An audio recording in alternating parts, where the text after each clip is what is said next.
Good morning. I'm about to be writing and thinking. This is going to be part 2 for Luke chapter 6. But I wanted to read this passage to you before we got going, okay?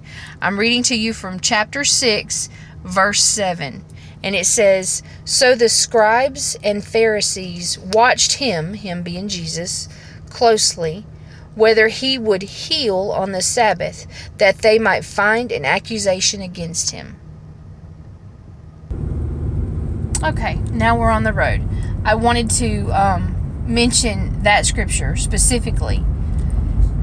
If you're a Christian, read Luke chapter 6. It will stir you up because it will prick you. It will prick you. It will get you. It did me. Do unto others as you have them do unto you. That's in there. If someone slaps you, give them the other cheek. If someone steals your cloak, let them have it. That's the call. That's what you're supposed to do.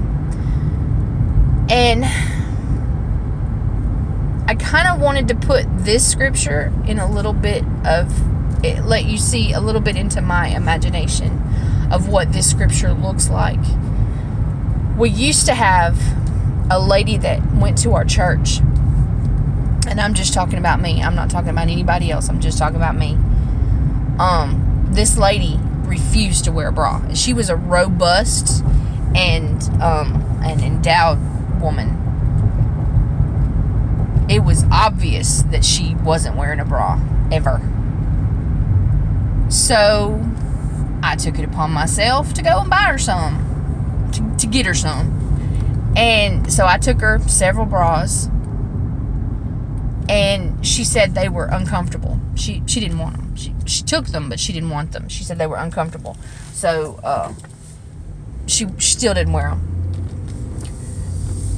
And rather than thinking, I wish this woman had a stronger mentality, or I wish this woman could realize what she looked like to other people, or I wish this woman cared more about herself. No. I was upset that the image of her was disrupting my view for the day. I wasn't very Christianly to her.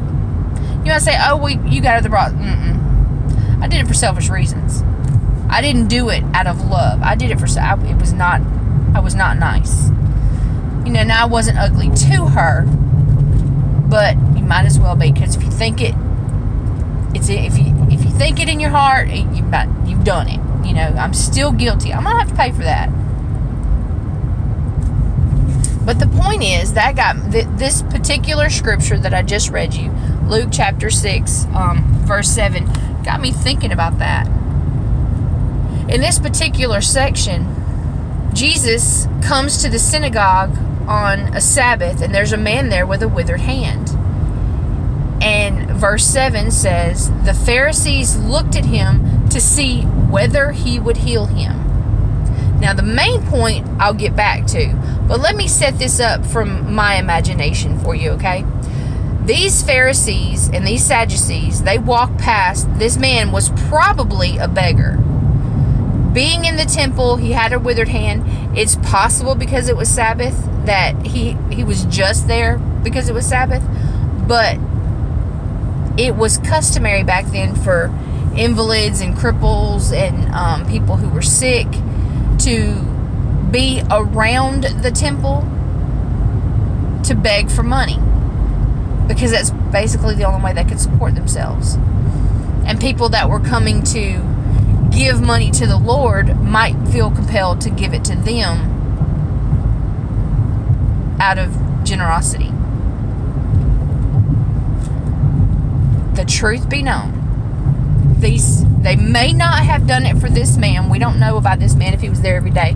But the Pharisees and the Sadducees no doubt saw other people like him, whether they just saw him, and wished that the image of these kinds of people did not ruin the view of their day. They probably wished it many times. I wish these filthy beggars would get out of the way, or I wish these sick people would go somewhere else. I'm tired of looking at them. I doubt very seriously that a humble, loving heart is what these men carried. And I'll tell you why I think that. The scripture says they were watching him to see if he would heal the man. They knew Jesus could heal that man, a withered hand. They knew he could heal him.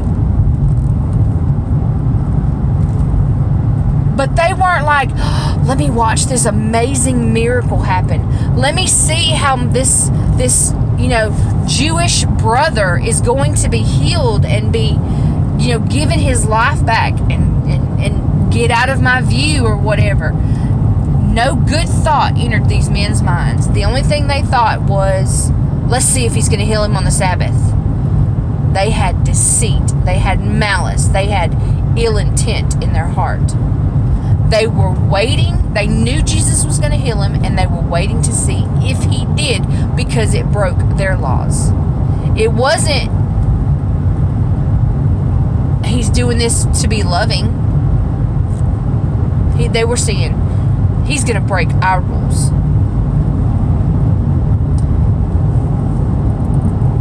Do we do that? Do we look at Jesus and go, oh, I know you can do that, but go, I know you can destroy that person. Go ahead. Or, are we giving Jesus and the blessings that he bestows upon us and others, are we giving it proper reverence?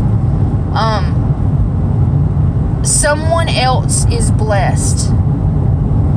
Are we angry towards that person or the situation because they were blessed and we weren't? That could easily fit to this scenario. It's just a lot to think about from chapter 6, and from this particular passage, it was very profound to me that when it says they were waiting to see if he would heal him, they knew he was going to heal him, and they were waiting with malicious intent towards a man who was probably over the moon about having the use of his hand restored. I don't know if it blessed you, but it blessed me. Read chapter 6. Get you some good loving from Jesus this morning, and God bless. I hope you have a wonderful day. Bye.